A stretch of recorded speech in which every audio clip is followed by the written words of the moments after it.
አሰላሙ አሌይኩም ወራህመቱላሂ ወበረካቱህ። የተከበራችሁ ውድ የዩቱብ ቻናል ቤተሰቦች እንዴት ናቸው? ደህና ናችን? ያለኝ አልሐምዱሊላህ።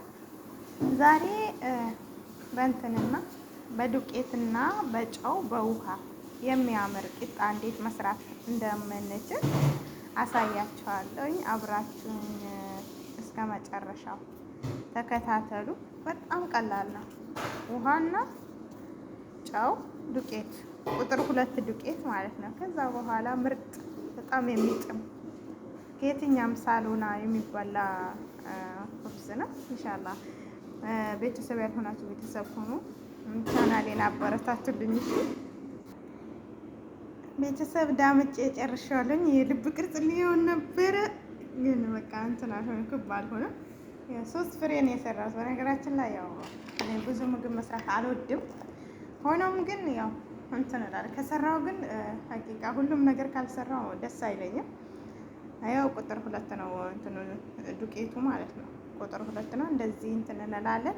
እንደዚህን አይነት ሳጅ እናዘጋጃለን። ከዛ በኋላ ሳጁን እንደሞቀ እናስገባውና እንዴት እንትን እንደሚያምር አሳያቸዋለሁ። አብራችሁ ተከታተሉ። እንግዲህ በመጥበሻ አድርገናል። እሳትን ከፍተናል። እንደሞቀ ነው በመጥበሻ ያደረግነው።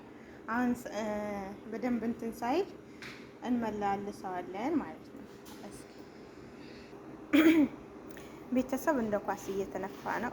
በፎጣ ነበር የሚደረገው። እኔ በክሊኒክስ ነው የማደርገው። አይገርምም?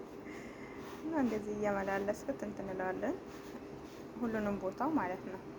እኔ በክሊኒክስ ነው የማደርገው። በነገራችን ላይ በፎጣ ነበር ግን መደረግ የነበረበት። ሁሉም ቦታ እንደዚህ እየተደረገ እንትን ይላል። ያው ይሄው እንትን ማለት ጀምረዋል። መነፋት ምን ነበር የሚባለው? እንደ ኳስ እንትን ማለት ጀምረዋል። ብቻ እስኪ መጨረሻ ላይ አብረን የምናየው ይሆናል ማለት ነው። በጣም የሚጣፍጥ ነው፣ ሞክሩት። ያኔ ቀለል ያለ የሆነ አለ አይደለም እንትን ያልሆነ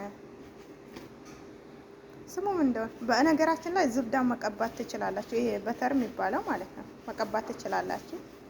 እሱንም መቀባት ትችላላችሁ። በበተር ግን ሲሆን በጣም ያምራል። እንደ በራታ ይሆናል ማለት ነው።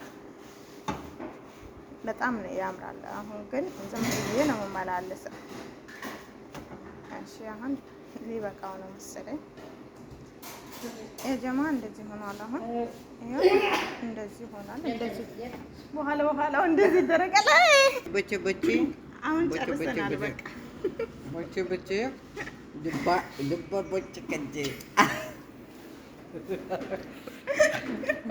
ለጥሩ ለተስቢሪ